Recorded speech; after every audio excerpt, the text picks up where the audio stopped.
মাত্র ১৭৫০ টাকা খরচে থাকা এবং সাইট সিইং সহ ঘুরে আসতে পারেন বাংলার দার্জিলিং শ্রীমঙ্গল থেকে। আর এই ১৭৫০ টাকার মধ্যেই থাকতেছে ৩ বেলা ঘরোয়া পরিবেশে খাবার, এসি রুমে থাকা, শ্রীমঙ্গল ও পার্শ্ববর্তী এরিয়ার জনপ্রিয় ৪টি স্পট যেমন মাধবপুর লেক, নূরজাহান টি স্টেট, লাউয়াছড়া জাতীয় উদ্যান এবং বিখ্যাত আদি নীলকণ্ঠ ক্যাবিন। হ্যালো ভিউয়ার্স, আসসালামু আলাইকুম। আমি লাইভ ইতিহাদুল। কিছুদিন আগেই ঘুরে আসলাম শ্রীমঙ্গল থেকে। আজকের ছোট্ট ভিডিওতে কিভাবে কি করতে হবে এবং আমাদের অভিজ্ঞতা ছোট্ট করে শেয়ার করব।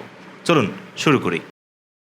শ্রীমঙ্গলের স্পটগুলো দেখানোর আগে খরচের হিসাবটা আরও ক্লিয়ার করে দিই। এই প্যাকেজটা দিচ্ছে হিমাচল রিসোর্ট নামের চমৎকার একটি রিসোর্ট। আর এখানে আপনি অনেকটা হোমস্টে ফিল পাবেন, পাশাপাশি তাদের আতিথেয়তা আপনি মুগ্ধ হবেন। প্যাকেজটি নেওয়ার জন্য আপনাকে আসতে হবে শ্রীমঙ্গল। ছুটির দিন ছাড়া বাস বা ট্রেন যে কোনো মাধ্যমে শ্রীমঙ্গলে নামার পর থেকেই প্যাকেজ শুরু। স্টেশন বা বাস স্ট্যান্ড থেকে রিসোর্টের সিএনজি বা অটো গিয়ে নিয়ে আসবে, সাথে 4টা স্পট ঘুরে দেখা, লোকাল সব ট্রান্সপোর্ট, টিকিট, 3 বেলা খাবার ইনক্লুডিং বারবিকিউ এই প্যাকেজের মধ্যেই। ইভেন ট্যুর শেষে বাস স্ট্যান্ড বা স্টেশন পর্যন্ত তারাই দিয়ে আসবে। অর্থাৎ ব্যক্তিগত খরচ ছাড়া আপনাদের আর কোনো খরচই নেই। ১৭৫০ টাকা পার পার্সন প্যাকেজে মিনিমাম 4 জন হতে হবে। এই প্যাকেজে নন এসি রুম নিলে পড়বে ১৬০০ টাকা পার পার্সন। আর 2 জন বা কাপল হলে সেম প্যাকেজে এসি রুম সহ পড়বে ২৫০০ টাকা করে, আর নন এসি রুমে পড়বে ২৩০০ টাকা করে পার পার্সন। আর রিসোর্টের নাম্বারটা স্ক্রিনে দেওয়া থাকলো, চাইলে স্ক্রিনশট রেখে দিতে পারেন। এবার চলেন ঘোরাঘুরি শুরু করি।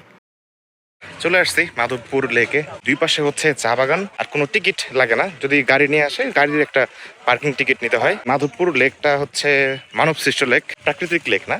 মোটামুটি অনেক বছর আগে, কত ১৯৬৫-র দিকে এই লেকটা, মানে যারা এখানে যে ন্যাশনাল টি স্টেট না, আচ্ছা ন্যাশনাল টি গার্ডেন, ওই ন্যাশনাল টি গার্ডেন থেকে এই লেকটা বানানো হয়েছিল। আর এটা হচ্ছে মোটামুটি 50 একর, মানে হিউজ একটা লেক। নৌকা এই সিস্টেমটা এখন নাই, আগে একটা সময় ছিল। যাদব ভাই উনি বললো আর কি, উনি আমার সাথেই আছে। নৌকা থাকলে কি হয় এটার কথা উনিই বলতেছিল আমাকে। এই নৌকা দিয়ে যায় শাপলা তোলে, ওইটাই যদি মানুষ নৌকা দিয়ে যায় তুইলা ফেলে, তাইলে ভাই প্রকৃতি প্রেমী কেমনে দাবি করে মানুষ নিজেরে। যাই হোক, এখন নৌকা সিস্টেমটাই নাই, হুইচ ইজ ভেরি গুড। সিএনজিতে মাধবপুর লেক শ্রীমঙ্গল থেকে মোটামুটি আধা ঘন্টা বা ৪৫ মিনিটের মতো সময় লাগে। বেশ জনপ্রিয় একটা স্পট, বিভিন্ন স্কুল কলেজ থেকে এখানে ঘুরতে আসে। ফেরার পথে গেছিলাম নূরজাহান টি স্টেট। একটা টি স্টেট যে কত বড়, এটা এখানে যাওয়ার আগ পর্যন্ত আমার কোনো আইডিয়াই ছিল না। জাস্ট আধা ঘন্টার বেশি সময় লাগছে জাস্ট টি স্টেটের এক মাথা থেকে আরেক মাথা পর্যন্ত যাইতে সিএনজিতে। আর ভিউ, ও মাই গড, মাশাল্লাহ, চমৎকার, মন কাড়ার মতো। এই জন্যই হয়তো শ্রীমঙ্গলকে বাংলাদেশের দার্জিলিং বলা হয়। এর পাশাপাশি আমরা গেছি লাউয়াছড়া জাতীয় উদ্যান। সুন্দরবনের পরে এটাই বাংলাদেশের গুরুত্বপূর্ণ বনাঞ্চল এবং অভয়ারণ্য। এটার ভিতরে রেল লাইন আছে, ছবি তোলার জন্য এটা খুব জনপ্রিয়। আর এখানে টিকিট কাটতে হয়, এখানেও প্রচুর ভিড় হয়, অনেক মানুষ আসে। ছুটির দিন অ্যাভয়েড করতে বলবো আপনাদেরকে। সন্ধ্যার পরে আমরা গেছিলাম আদি নীলকণ্ঠ ক্যাবিন। শ্রীমঙ্গলের যে বিখ্যাত 7 লেয়ারের চা, কারো কারো মতে অবশ্য পুরাই উল্টা, সেই চার অরিজিনালটা পাওয়া যায় হচ্ছে এইখানে। এখন অবশ্য 8 লেয়ারের চাও অ্যাড হয়েছে। চা ভালো মন্দ যেটাই হোক, শ্রীমঙ্গল গেলে অবশ্যই একবার হইলেও জিনিসটা ট্রাই করা উচিত, যেহেতু লোকালি জনপ্রিয় একটা আইটেম।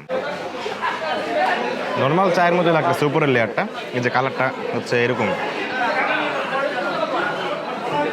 হচ্ছে, কালার উপরে মশলা টাইপের কিছু একটা দেওয়া আছে আর কি, যেটা ভাইসা থাকে।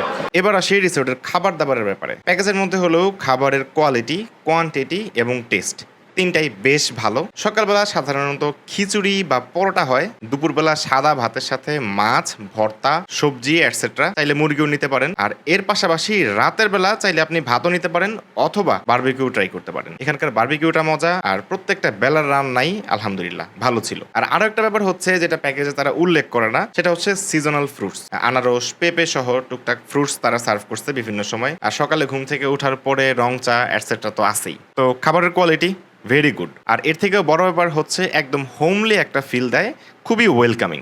তো শ্রীমঙ্গলে পৌঁছানোর পর থেকে পিক আপ অ্যান্ড ড্রপ সহ 3 বেলার খাবার, শ্রীমঙ্গলের 4টা মেইন স্পট ঘুরে দেখানো, রাতে থাকা, সবকিছু সহ ১৬০০ থেকে ২৫০০ টাকা পার পার্সন খরচের এই প্যাকেজটা আপনাদের কাছে কেমন লাগলো? Is it reasonable or not? ছোট্ট একটা কমেন্ট করে জানান, আপনাদের অভিজ্ঞতাও শেয়ার করতে পারেন। তো আজকের মতো লাইভ ইতিহাদুল বিদায় নিচ্ছি। সবাই ভালো থাকবেন, সুস্থ থাকবেন, আমার জন্য দোয়া করবেন। আল্লাহ হাফেজ।